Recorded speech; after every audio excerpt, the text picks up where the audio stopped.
Does he see me? Haribo Ruben.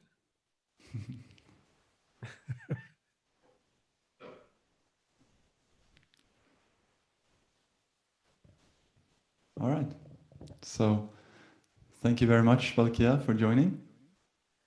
Thank you very much, Ruben, for having me. Thanks a lot to everyone who's joining this this broadcast around the world. So my name is Ruben, and I'm representing, like Anya that you met last week, Trondheim Meditation and Yoga.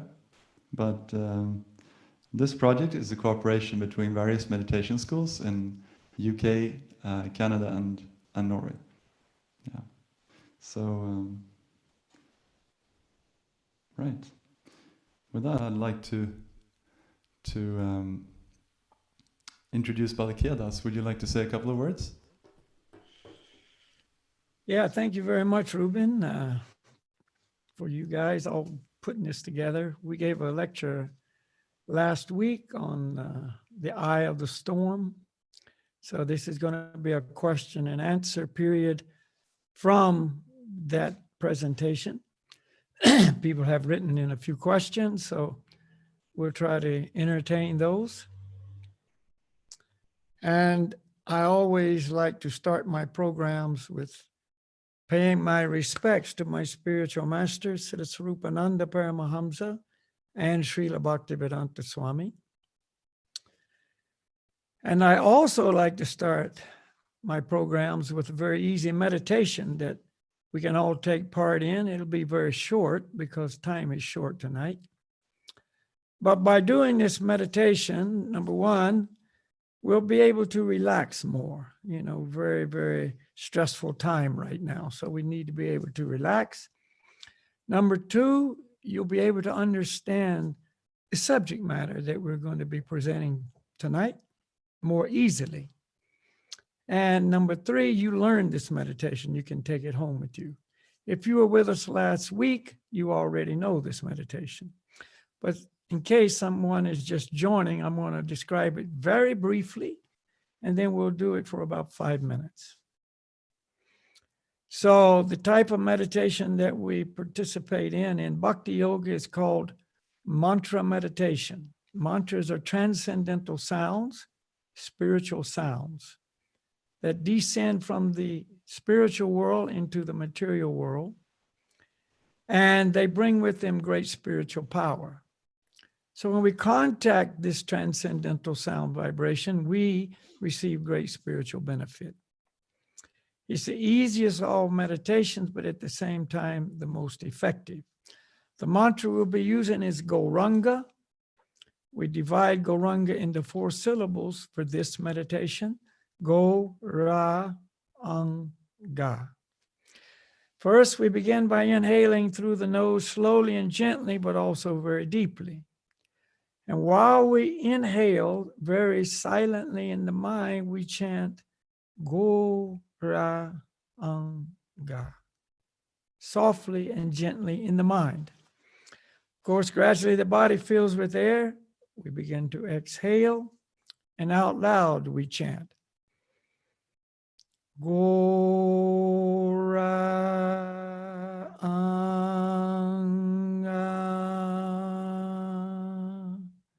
And then we repeat. Inhale, Gauranga in the mind. Exhale, Gauranga out loud. Before we begin, we want to relax. So to assist us in doing that, we take in a big breath through the nose and let it back out through the nose. Let whatever tension, anxiety, frustration, fear that you may be harboring go away with that breath. While we do the meditation, we want to listen closely to the sound and also put the mind on the sound. In other words, meditate on the sound. So that's pretty much it. We ask everybody to get comfortably situated and eliminate as much distraction as you can.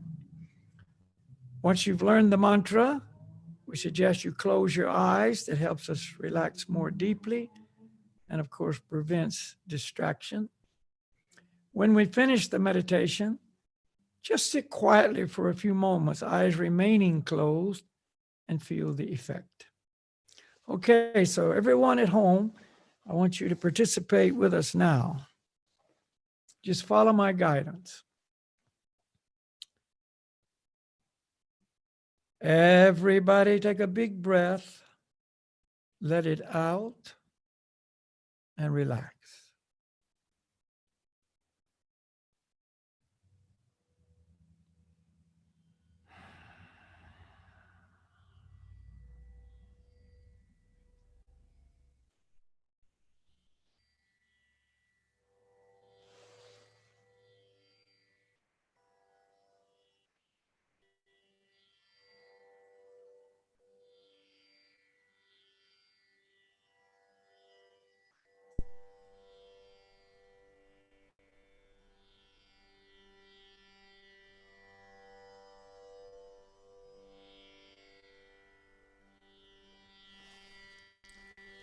Now, very slowly, gently, and deeply inhale and chant Gauranga in the mind.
Two more times.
Haribol.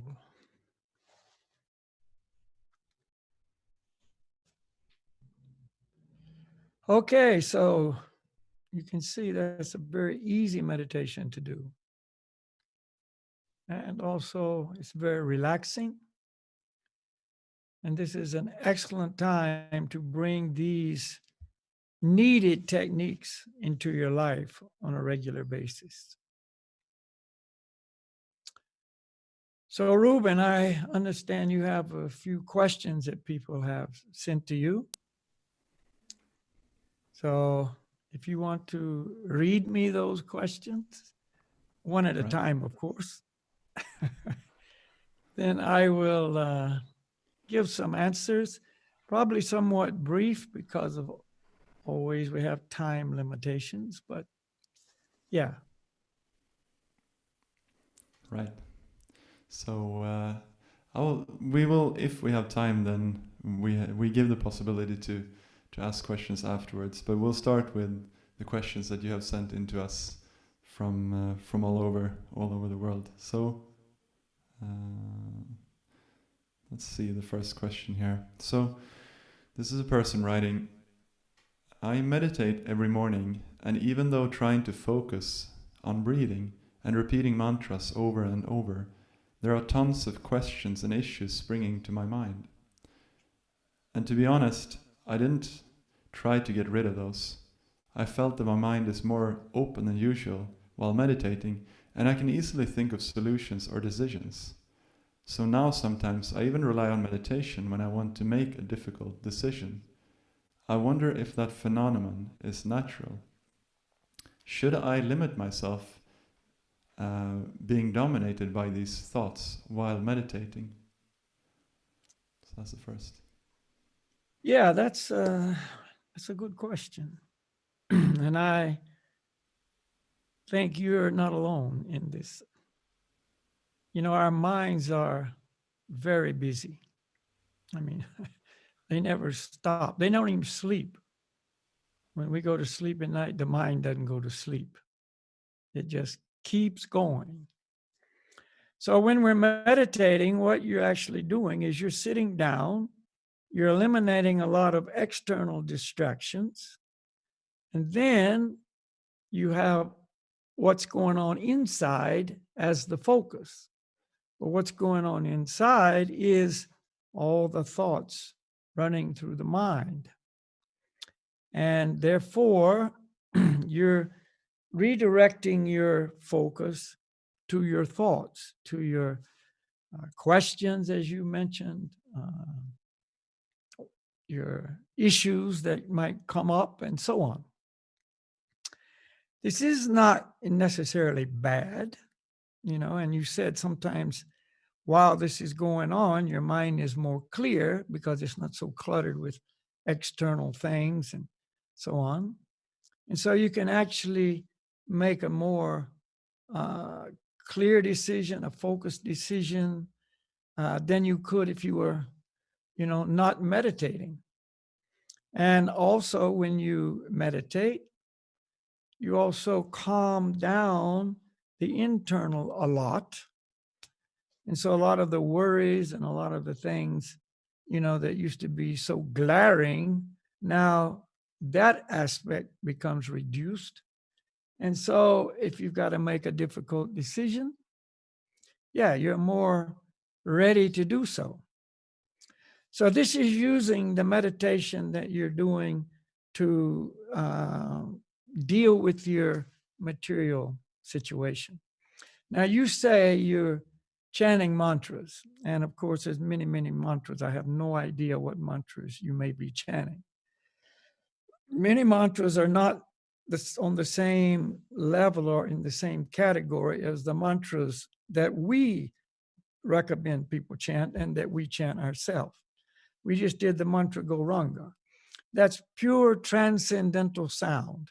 See, it's not just a repetition of words. It's not some mantra geared toward solving material problems or dealing with material issues of one type or another. See, gaining some higher levels of material pleasure, having good things come my way, materially speaking, and so on. The mantras we chant are not those kinds of mantras. The mantras that we chant, for instance, Gauranga, Haribo, Nitai Gaur, etc. We're going to do a little meditation at the end with some additional mantras. Then these mantras actually are purifying. They're absolutely purifying for not only the mind, but for us, the spirit soul. See, they cleanse our hearts. They take away all the material contaminations, illusions, karmas, and so on that have been building up for lifetimes and lifetimes. So this is much, much more than just being calm and peaceful. See, so it is recommended in our Vedic line of Bhakti Yoga, our disciplic line of perfect masters in the Vedic teachings, that we try to focus on the mantras. See, yes, the mind is always busy. It's cluttered. It's always presenting things one after the next, after the next. See, and that's going to go on whether we're chanting mantras or not. So when we're trying to do the meditation that we are doing and recommending, you try to not focus on that, focus on the mantra. Out of that comes a whole nother different experience. The mantras still purify, whether you're focusing on them or not. But as you may know, meditation has always been about controlling the mind. The mind basically is uncontrolled because we just let it go wherever it wants to go. It's like a bunch of wild horses. It just runs and goes wherever they want to go. And we don't even try to stop them. See? So our mind takes us into many, many places, doesn't it? See, sometimes very dark places, sometimes bright places, sometimes worry places, sometimes happy places. So we just might go on a journey in the mind while we're meditating. Again, the mantras, if you're chanting this transcendental sound that I'm referring to, will purify. But if we can try to control the mind and bring it back to the mantras, then this is very, very beneficial and superior to just chanting mantras and let the mind do whatever it wants to do. So this is recommended through our masters. This is recommended through our scriptures. The great Lord Gauranga, who we just chanted his wonderful name, recommended this. So this is my recommendation to you. See? And after you're meditating in the way that I just described, maybe those serious decisions that you have to make, you can make them then. See? Or maybe it's like a bell came on, ding, now I know what to do. And then when it's over, you do that. You see, you don't have to spend the whole meditation sorting it and doing this and then going to another issue, etc. But of course, if you're chanting the mantras that I'm recommended, if you're meditating at all, that's good. I commend you, yes, because very few people even do that to any degree. If you're meditating on other mantras, you will get the result that you get. I can't even talk about that. If you chant the mantras that we recommend, you will actually get spiritual purification. That I can guarantee you with full faith. And if you kind of start directing the mind and going to the mantras and so on, relaxing deeply, and relaxing means relaxing the mind too, not just the physical body, but the mental body as well, then you're going to see it takes you into a higher level of understanding, a higher level of desire, a higher level of consciousness. So this is my recommendation. But thank you for your question.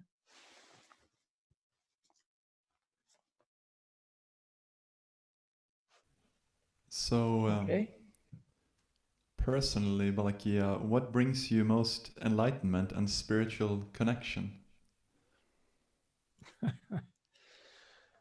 Well, when I'm chanting mantras, when I'm trying to do some service for my spiritual masters, see, I'm using what I've been given, a human body with the accompanying mind and intelligence to try to follow the instructions of my spiritual master, follow the instructions of scripture, use the talents or energies or whatever I have as my resource in the service of God and his devotees. And that's the connection, you see. So it's chanting the mantra. That's a connection. It's following the instructions of scriptures. It's studying scriptures. That's a connection. It's following out the desires, trying to help my spiritual master. This is the connection. And when I'm doing that, then there's the connection. If I'm not doing that, then it's another story.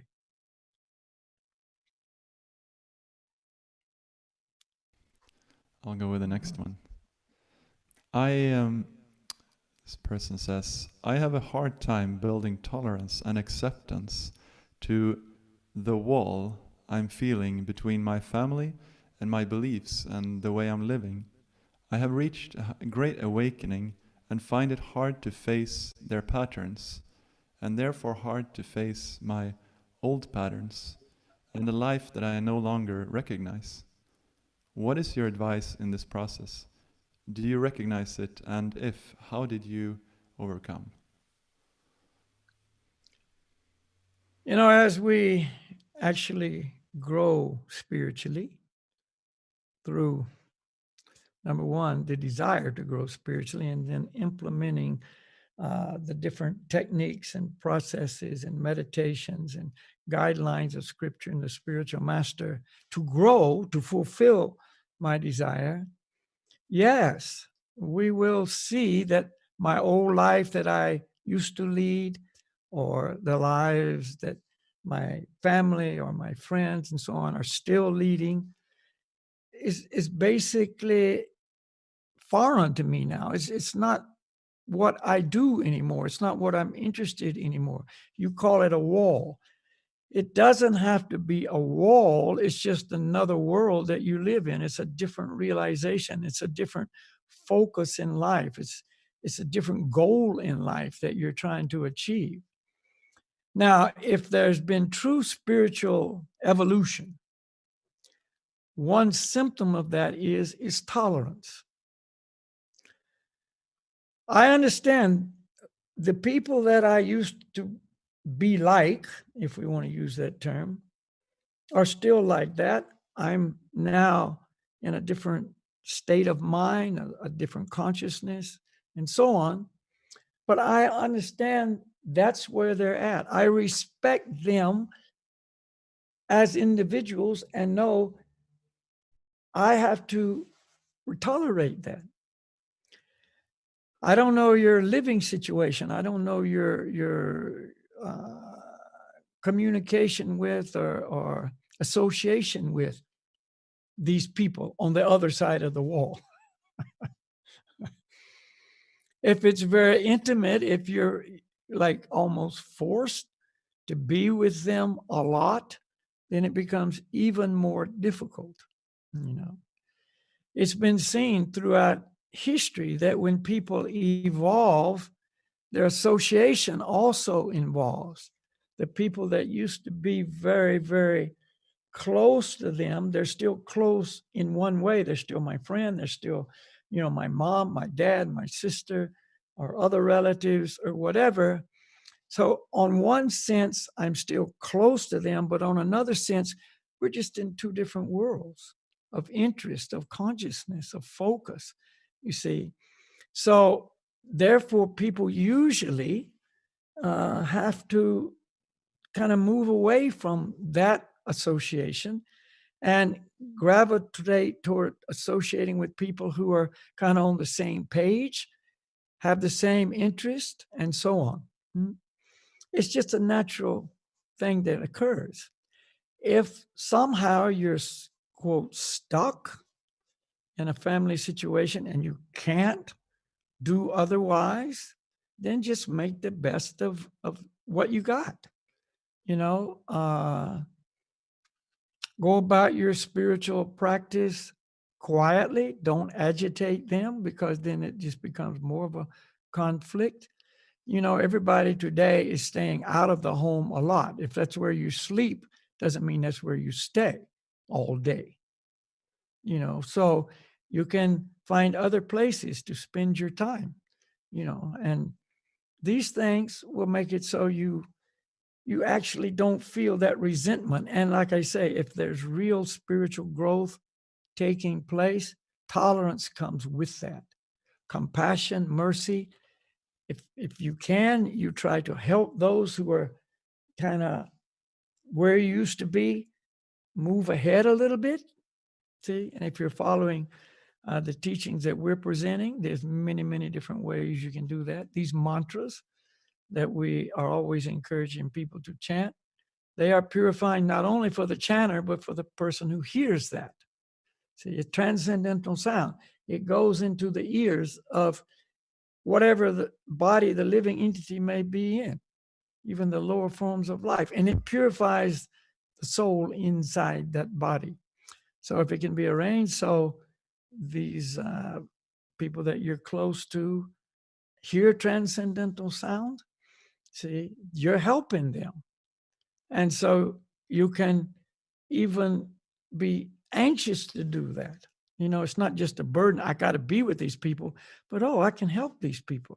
See, and there's other ways too. We don't have time to get into all that, and maybe you're not ready to hear, much more. But the point is, we have to understand this is the material world. It's a difficult place. We're not always going to have it the way we want it. That's why the sages and saints often went to the forest. See, they didn't stay where they would be, distracted and hindered by and, so on of, the busy situations, the cities and whatever. So they went to the forest. Well, we don't have those options today like they did, and it's not part of our society to do so. So you just make the best of what situation you have. If you're chanting the mantras, continue to do so. If you're not chanting the mantras, I strongly recommend you begin to do so. We're speaking to people in Norway. We're speaking to people today. This transmission. We're speaking to people in Norway, speak in UK and Canada, and so on. And you can get links to connect with, the people in your respective location that are, doing this. They can give you great assistance. There's ongoing programs that you can attend, become a part of, et cetera, et cetera, et cetera. So that's my recommendation to you. We've all had to move forward. I can tell you through the many years that I've been doing this, I still, love my friends that I knew 50 years ago when I started. You say most of them are dead now, but anyway, they not laughing that they're dead, but laughing that time goes by and, things change in many levels, but nonetheless, I'm in a different world. I'm doing a different thing. I have a different life now. That's all.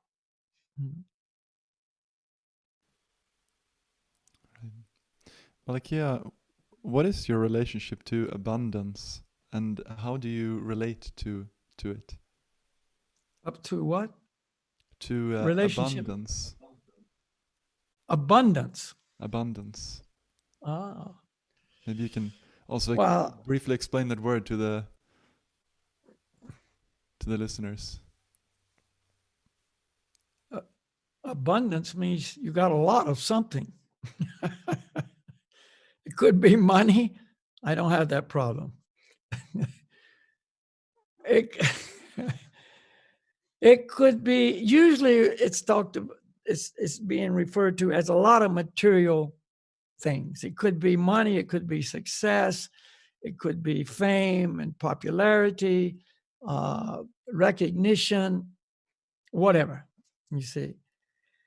And so a lot of people think, oh, if you've got too much, then it makes you greedy or somehow, takes you down from a higher, loftier level of consciousness.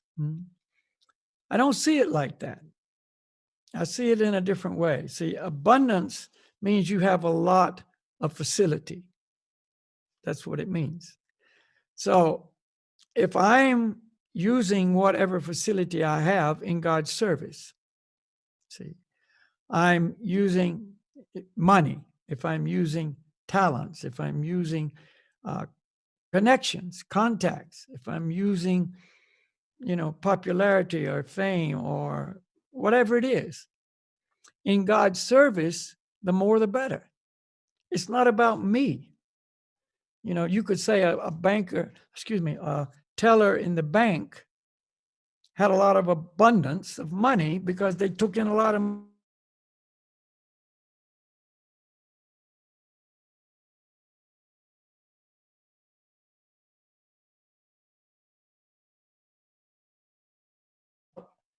they're not encumbered by all that money that goes through their fingers every day.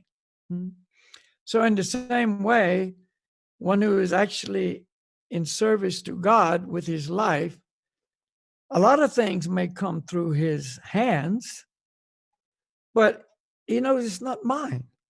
See, he's got a lot of money, he uses it in God's service. If he's got a lot of other opportunities, facilities to use, he uses it properly. And it doesn't in any way drag him down, but actually it's actually purifying. Because if somebody gives me a lot of money, I've got two options. I can keep it. Oh, this is mine. See, and then try to enjoy it and use it for my pleasures and hold on to it. I can become greedy, and it can bring down my consciousness. Or I can take it and use it as I described, and it actually elevates. So abundance is neutral. Like everything, it's neutral. What do you do with this abundance? You see, in spiritual life, abundance means on a spiritual, let me rephrase that. If we have spiritual abundance, I've got great spiritual opportunities. I have an abundance of satisfaction, calmness, peace. I have abundance of spiritual enthusiasm. I have an abundance of spiritual desires to serve God, to help others come to a spiritual understanding. See, this is the greatest of all abundances, and the mercy of God and God's devotees is given in abundance. There's no limit. Love for God comes in abundance. There's no limit.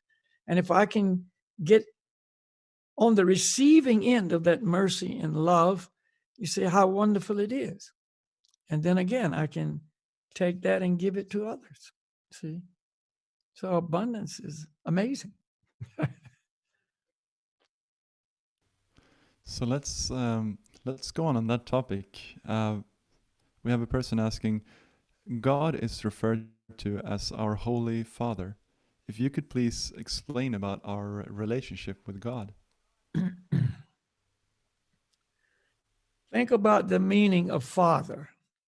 Father means, as in our knowledge of the word, that who gave birth to me, or that who brought me about, or that one who created me, or whatever. In other words, I came from my father.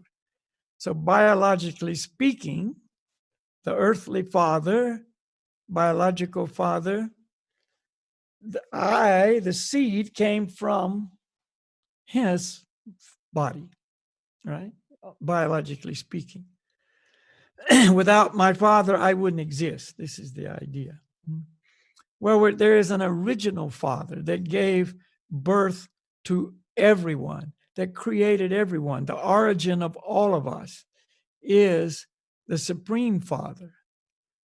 And that's why he's known as the Holy Father, not the material father, the biological father, the earthly father, the Holy Father, that which has no material qualities, no material body, no material anything. He is holy on all levels. See, he is the source of all. He's known as the cause of all causes, the original person, also in Vedic terminology known as the Adi Purusha, the original person from which everything came. So we are his children. See, we're children of the Supreme Father. Our relationship is eternal. Just like in this lifetime, in our bodies that we're in now, we have this relationship with our biological father. And that lasts from the beginning to the end of this body. And I can't change that. That's who my father is. And whether I like it or I don't like it, I recognize it, I don't recognize it. I ever knew my father, I never knew my father. We have a wonderful relationship or a terrible relationship. It's still the same story. He's my father, I'm the child. So on an eternal level, I have an eternal father and I am eternally, that means no beginning and no end. I have an eternal relationship of father-child, eternally. It's there for all of us right now. Unfortunately, in the material world, we've forgotten that relationship completely. So therefore, we're missing the benefit of having the father-son or father-daughter-child relationship with the most perfect Father of all fathers. See, the source of happiness, the source of love, the source of protection, the source of satisfaction, the source of shelter, the source of everything that we need. We already have it, but we don't have it because we don't have the relationship in an active state. It's lying dormant. It's lying unknown. It's like it's completely lost. See, and therefore we're the losers. So that's why a true spiritual message to all living entities is revive that long lost relationship with your eternal Father. See, everything that is perfect is already there waiting for you. All you have to do is revive the relationship, reconnect, live according to that relationship, and you will experience everything you've been missing and more. We can't imagine what we're missing, you see. And that's why it's so sad. But the way the world has contaminated us, we don't want that relationship. You bring up the subject of God, and many people are offended just by the word. They become angry, or they think, oh, you're just another religious fanatic. You know, I don't want there to be a God. There is no God. They have all kinds of reactions, negative reactions, just to the word. And then you start talking about a relationship and, you know, being harmonious with God and his plan and his instructions and his desires, and they get even more offended. And then you talk about, you know, giving your life in service to God, and they go crazy. So it's very sad how wrong everything is in our understanding, in our consciousness. We're so covered with ignorance of who we are. We don't even know we're spirit soul. We're spirit soul. We're not the material bodies. We don't know that. That's absolute ignorance. We don't even know who we are. We don't know who our Father is. We don't know what the relationship is. We don't know what our position is in relation to God. It's subordinate. We're never equal to God. We can never become God. And our function is to render loving service to God. You love someone, you're going to serve the one you love. You cannot serve the one you love. You have to serve the one you love. See? So that's truth for everybody. This is not Christian, Hindu, Buddhist, Muslim, or any other kind of truth. This is absolute truth for anyone and everyone eternally. See? So in the process of bhakti yoga, which we are following and trying to pass on to other people, this is the main message. And the mantras and the activities that we engage in actually make this become more and more palatable to our ears. We want to hear it. It's like first we don't want to hear it, then we kind of soften and open to this idea, this concept, this philosophy. And gradually it becomes more and more attractive, and we began to move more and more in that direction. And as we do, all the things that we've been missing began to appear bit by bit by bit. The love, the happiness, the satisfaction, the shelter, the protection begins to become a reality in our life. And it moves toward ultimate perfection, which is ultimate love, ultimate everything that I've mentioned. And then you know, we're qualified to return to our natural home, the spiritual world. And that's the evolution of the soul to the perfectional stage.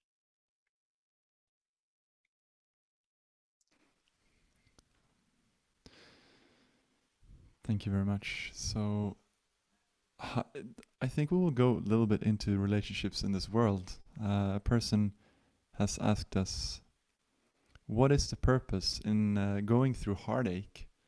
And how do we time after time trust love again?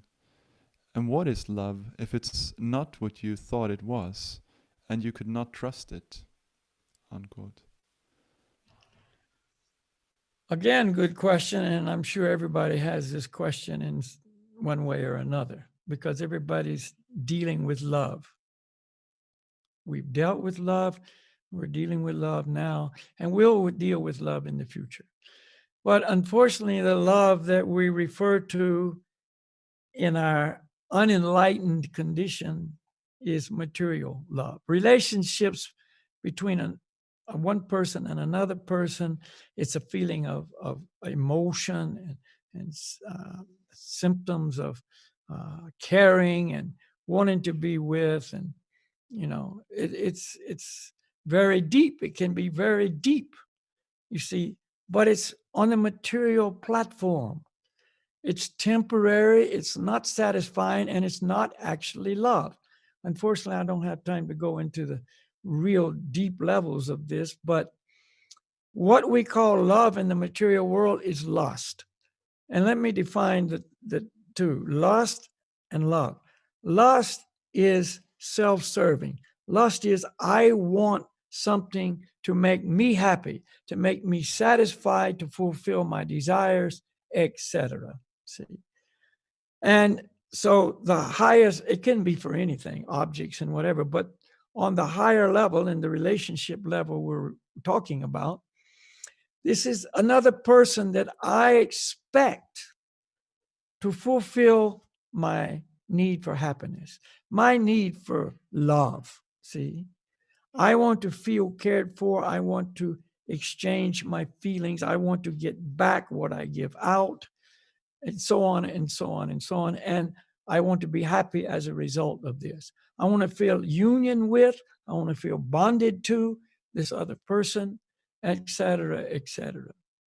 And even in the best case scenario, we do find someone and it feels so right, and we're so deeply connected, on emotional levels and sentimental levels and interest levels and caring levels and all the levels that make it really, really special. See, it's still temporary. I have to leave this person. It's happening right now all over the planet. People, because of this coronavirus, are having to leave their loved ones behind. They don't want to. It wasn't in the plan. They had no idea 4 months ago, 3 months ago, 2 months ago, whatever, that this was going to happen. It happened so quick. I was healthy. You were healthy. We were having such a wonderful time together. Grandma was with the grandchildren, and husband with his wife, and children were with parents, and everything was going well, if it was. But all of a sudden, everything changed, and someone's taken to the hospital. Loved ones are not allowed to see them because of the fear of spreading the virus to them. So these people, very quickly, get sicker and sicker, digress to a critical state, and leave their bodies.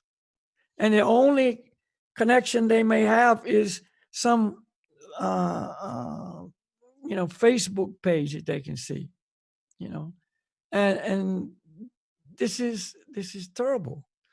People are being torn apart like that. There's article after article, on the news about someone telling about their experience of losing the one they loved in this way.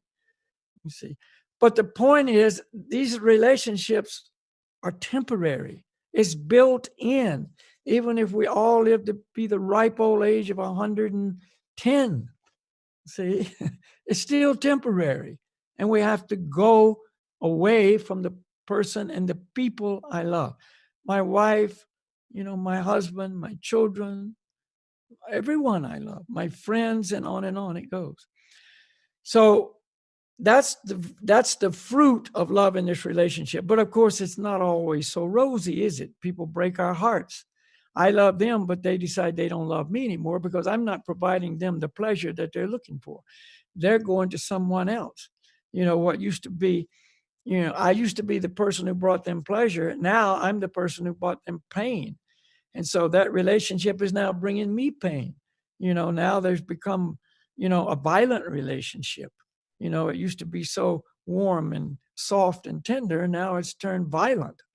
Domestic violence has increased tremendously during this pandemic. So we we lose our faith in love, but we can't give up because it's the nature of the soul to love, you see. So we're going to go out and find another person. See, that person may be in a human body. Maybe we've tried 4 or 5 times. We keep trying. Can't give up because I need somebody to love. And if we finally do just give up on the human species, then we go to the much easier ones, the dogs, the cats, you see, the parakeet, whatever. They're easy. You see, they don't require so much effort, but they're temporary too.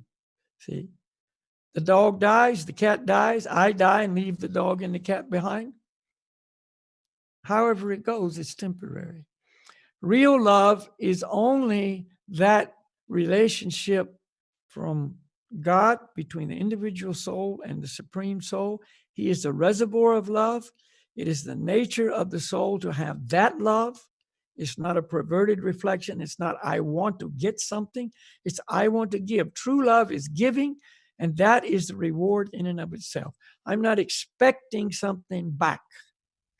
I give the love I have unconditionally. As much as I have, I give. That's God's love. He gives us eternal love unconditionally. I don't have to be qualified in any way. It's not because I'm nice and I do this and I do that that he loves me. He loves me unconditionally. I can be the most heinous creature of all. He loves me unconditionally, you see. And his love is in abundance, as someone just asked about abundance. You see, he's the reservoir. And when I tap into that reservoir through developing that long lost, unknown relationship with the Supreme Lord, I am tapped into the pipeline of love. It fills my heart and overflows and goes to all living entities. That's why Lord Jesus Christ said, first love the Lord thy God with all thy heart, mind, and soul.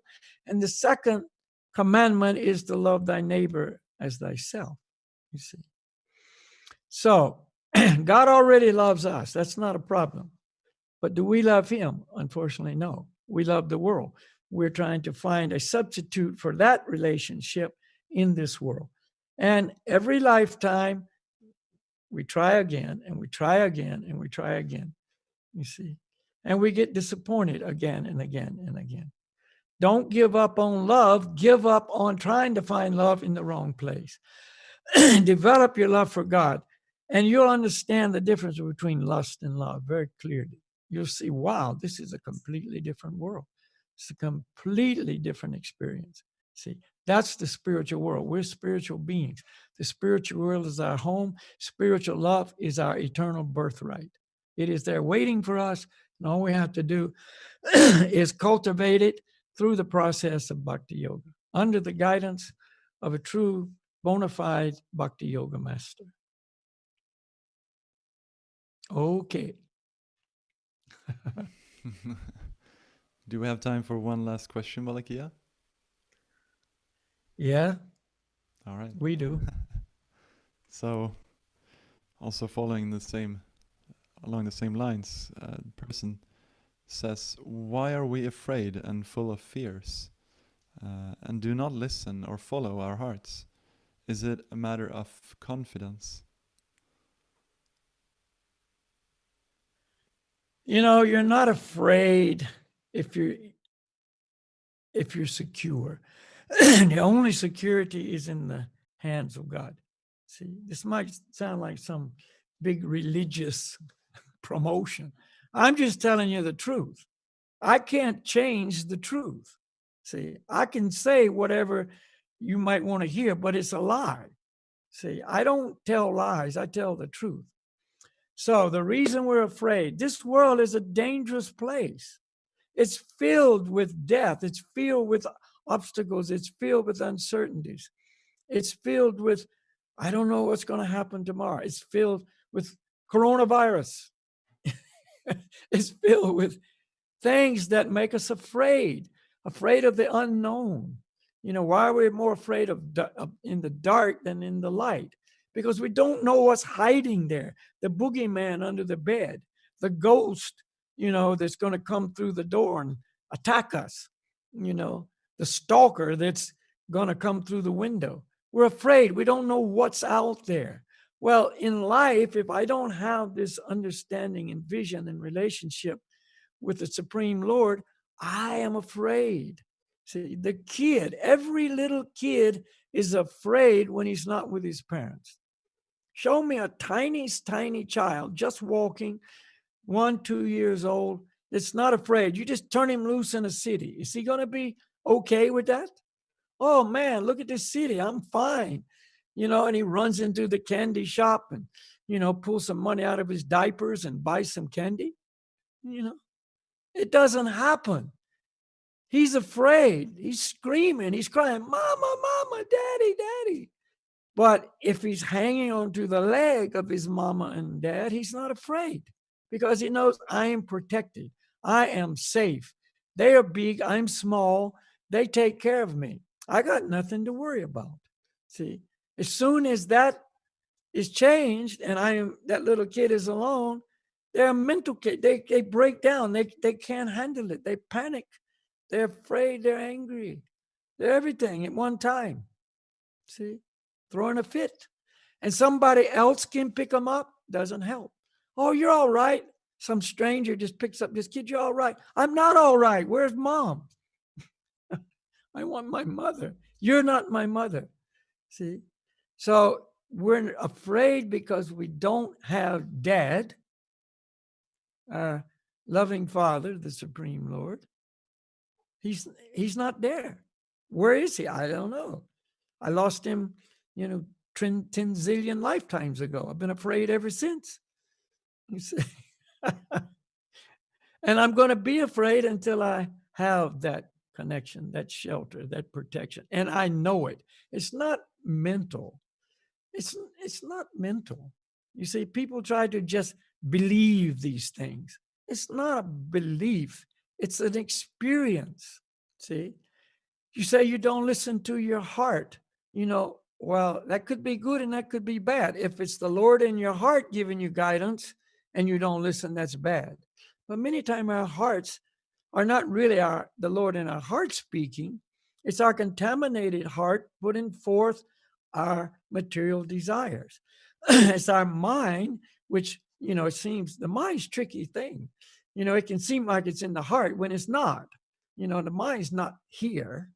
The mind's not just a little ball up here in the skull. We always point to the head when we talk about the mind. The mind is a body. It's a mental body that encompasses the soul. It surrounds the soul, just like the physical body surrounds a mental body, which surrounds the soul. You see, well, that mental body can be sending messages from the heart. You really need this. You really want that. And if you follow your heart when it's contaminated and sending this contaminated message, that's a bad thing. You see, so in between, you don't know who's talking and who to listen to and who's follow, and you're even afraid to listen to the message because you know who's speaking. So it's just anxiety plus. Reestablish that connection. Have faith. You have to have some faith. You got faith in everything else. Why don't you have faith in the truth? See, when the spiritual master speaks, he's speaking with absolute conviction. Why don't you have faith in his message? When you read these eternal Vedic scriptures that have been handed down since time immemorable through perfect masters, and they say this, why don't you have faith in that? When Lord Gauranga was on the planet 500 years ago and he spoke this message, and you hear that message through the line of perfect representatives of Lord Chaitanya, why don't you believe that? See, just question your own belief system. Why is it I don't believe that? Why don't I do that? And why don't I open myself up to the results and quit being covered so much by fear that I can't even experience the truth? You see, you just get stuck in your head and stuck in your fear and stuck in, all of these dark places, your depressions and your anxieties. And what good can come? See, you have to, at some point, look in another direction. We're always looking at the fear and the ghost and the goblins and the dark. Look over here. Here's the sunshine. Here's the light. Here's where you can find real solutions to your problem, and you won't be afraid. See, the unknown is not unknown, it's known. You want me to tell you what the truth is? You're going to die. That's the truth. That's a known fact. And what's going to happen between now and then, I don't know. That depends on you. If you follow this path, if you follow these teachings, if you really put your time and energy into developing this long lost relationship, you're not afraid of death either. That's the biggest thing that people are afraid of, death. Why is coronavirus so big issue? Because it kills people. Every day they post how many people died today in every country. Oh, today, 3,000 people in the United States died of coronavirus. Oh, my God. You see, how many people have died overall since it started 2.5, 3 months ago? 50,000 people. Oh, my God. You see, you're going to die. Everybody's going to die.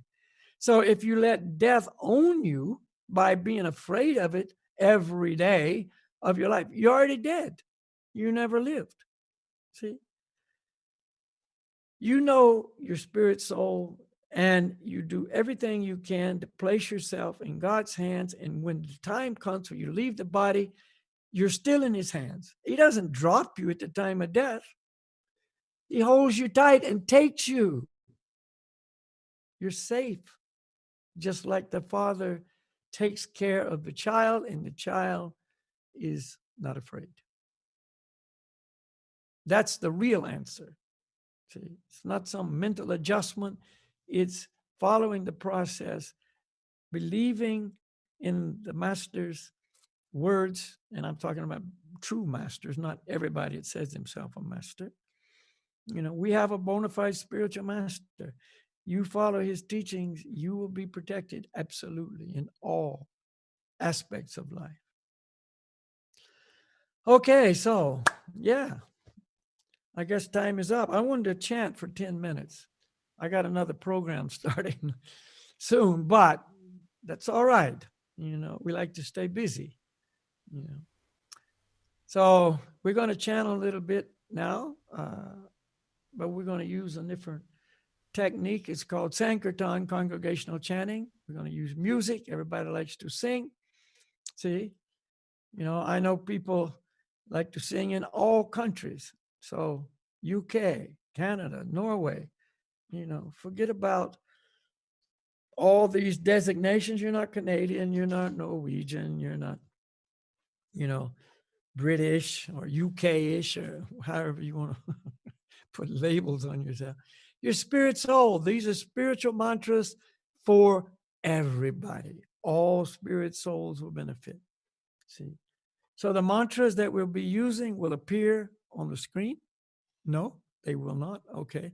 We didn't have that set up. So we're going to use one mantra.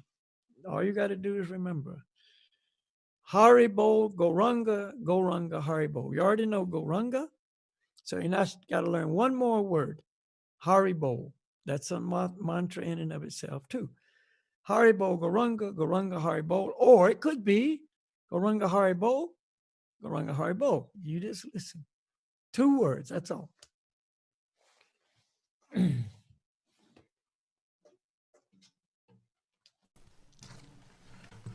So again, relax. Let the mind relax, you know. Don't even think about what I talked about right now.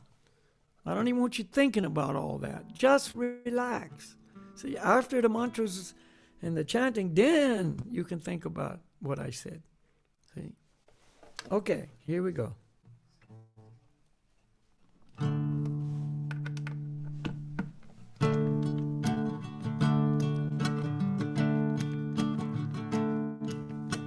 Goranga. Everybody.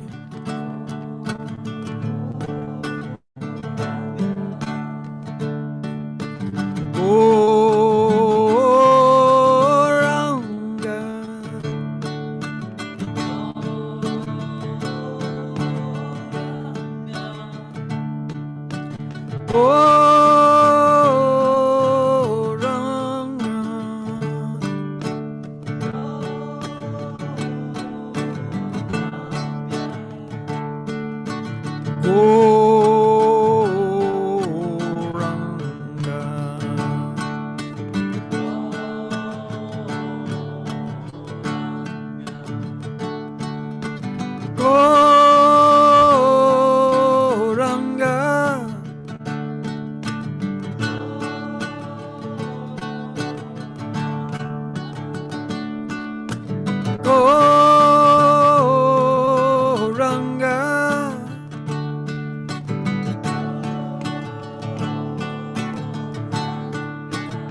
Everybody.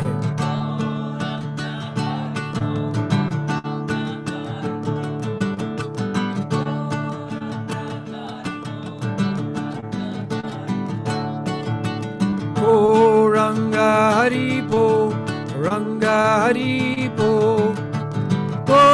Ranga Haribo, Ranga Haribo.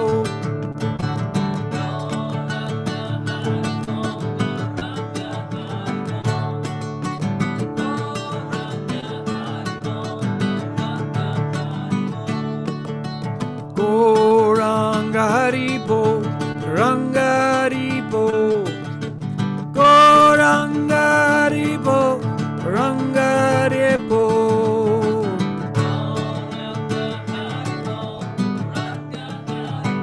Haribo.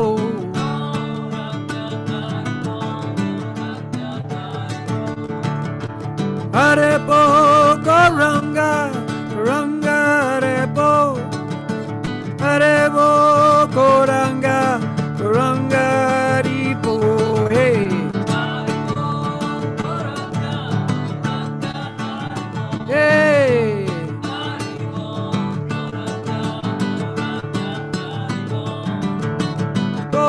Ranga Haribo, Ranga Haribo.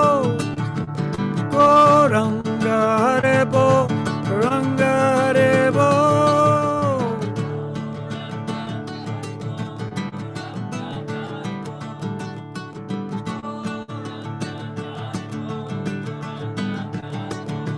Haribo,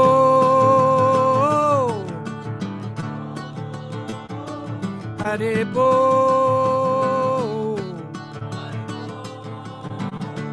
Haribo,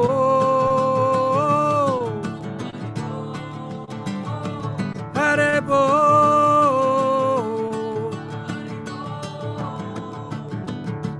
Haribo, Goranga, Goranga, Haribo. Haribo, Goranga, Goranga, Haribo.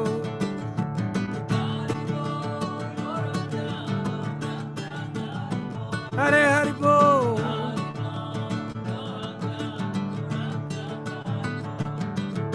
Haribo, Goranga, Goranga, Haribo. Haribo, Goranga, Goranga, Haribo.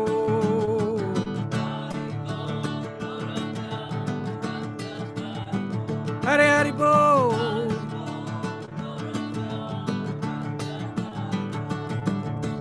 Haribo, Goranga, Goranga, Haribo. Haribo, Goranga, Goranga, Haribo.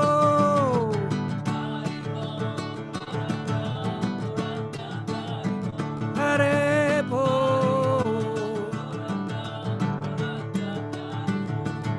Haribo. Hey.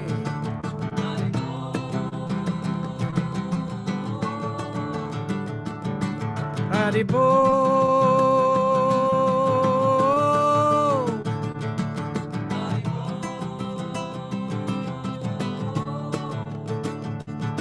Haribo.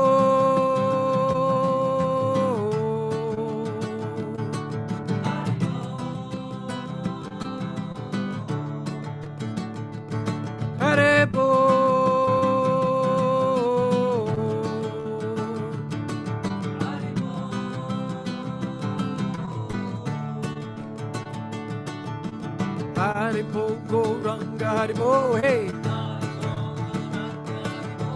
Haribo, Goranga, Haribo.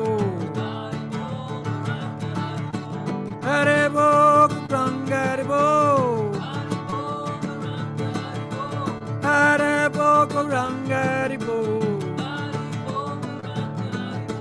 Haribo, Goranga, Haribo. Haribo, Goranga, Haribo. Haribo, Goranga, Haribo. Haribo, Goranga, Haribo.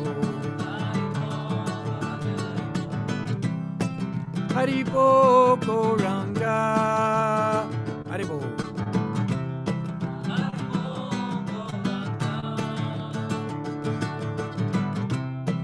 Haribo, Goranga.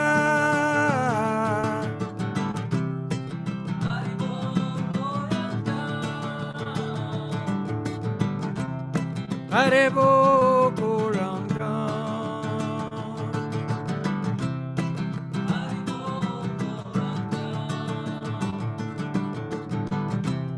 Haribo, Goranga.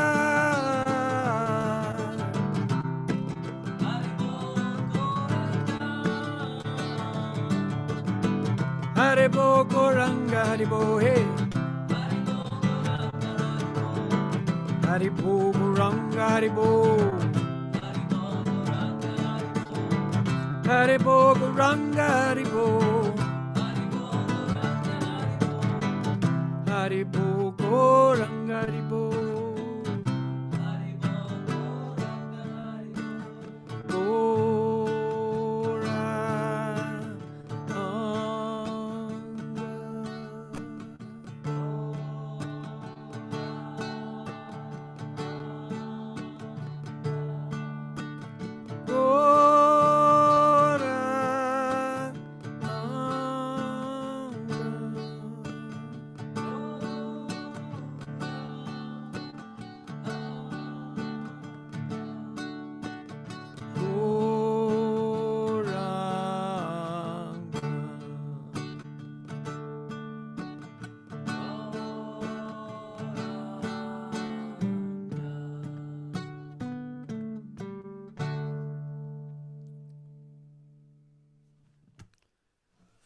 Okay, Haribol.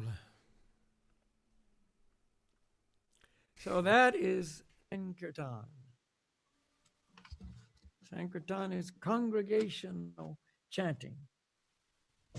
Our Garanga meditation we did in the beginning is often done privately, but Sankirtan is two or more people come together and chant. You can say, well, I only have myself. You can chant alone as well, you see. And we're doing a lot of online programs, you know, in your respective countries. There's lots of opportunities to actually chant just like we did now, you know, virtually.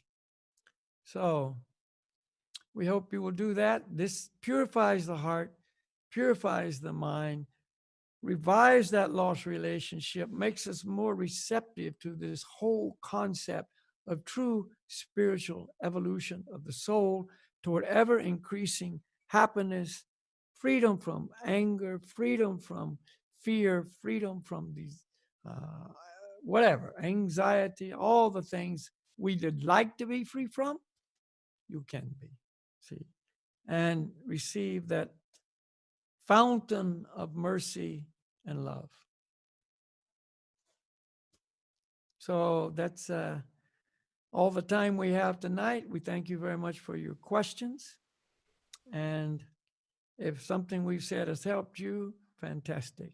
If something we said is something you're not ready to hear right now, maybe in the future, it'll be very, very relevant to you. So thank you so much. We wish everyone the best in their life, and real life is spiritual evolution toward the real life. So Ruben, we thank you for, you know, all the effort that you and Christian and your team did to put these shows together. And, you know, I have to thank my team here. You know, we have our Chintamani team here in Kazakhstan. Slava's our main tech man. He used to have black hair. Now he's got gray hair, but, you know, it happens. Thank So, you. you know, it makes us all happy. Thank you so much for your time, Balakhilya, last Saturday and also now. So I'm very, very grateful, and I know that all of us are who have been working with this, and both in Canada and in UK. Thank you so much for giving this opportunity to hear from you and to learn from this yoga wisdom. So Yeah, thank you very much. Yeah, I also thank all the friends of mine in Canada and the UK who are promoting it there, you know, wonderful. right. So we'll see you next time. Namaste, Right. Haribol. Thank you so much, Balakhilya. Namaste.